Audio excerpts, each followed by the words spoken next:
Our next presenter, Thabang Mabuza from South Africa.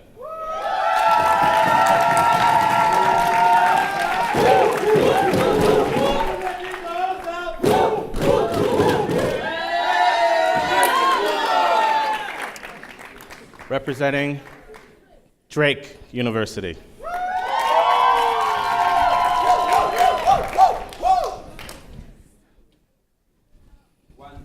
Social change.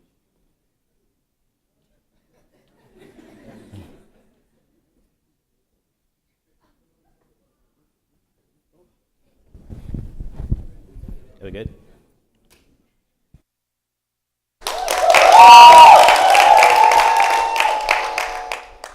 Once social change begins, you can never reverse it. You can never uneducate an African leader that has learned to read.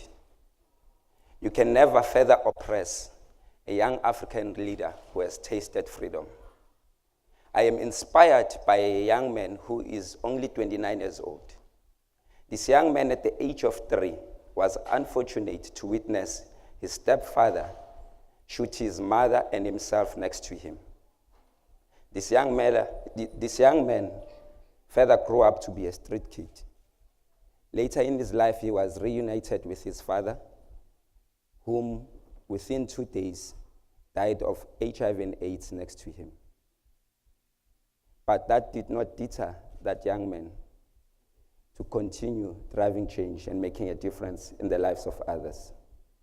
Years later, this young man has had an impact on over 50,000 young people across his country, providing breakfast each and every day through his partners to over 30,000 young people who go to school on an empty stomach, having been recognized by his country twice as a Young Entrepreneur of the Year. And ladies and gentlemen, that young man is me standing next to you.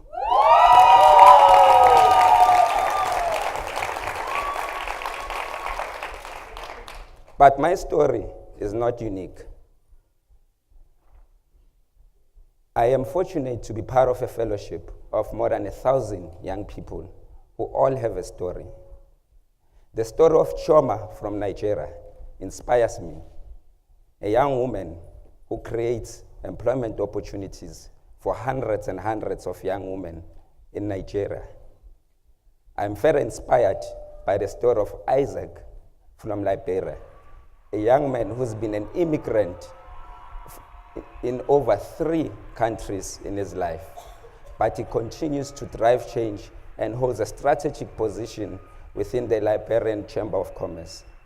I am further inspired by a young man, Dr. Norman, from Zimbabwe, who is a public health specialist and provides public health to people from destitute communities.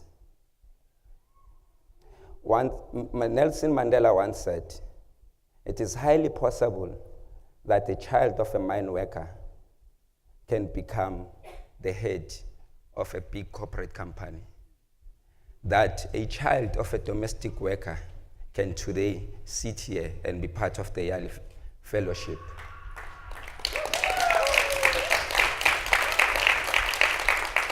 I am inspired by a quote that says, "As African leaders, we can progress from poverty to prosperity, provided we are prepared to pay the price of purpose."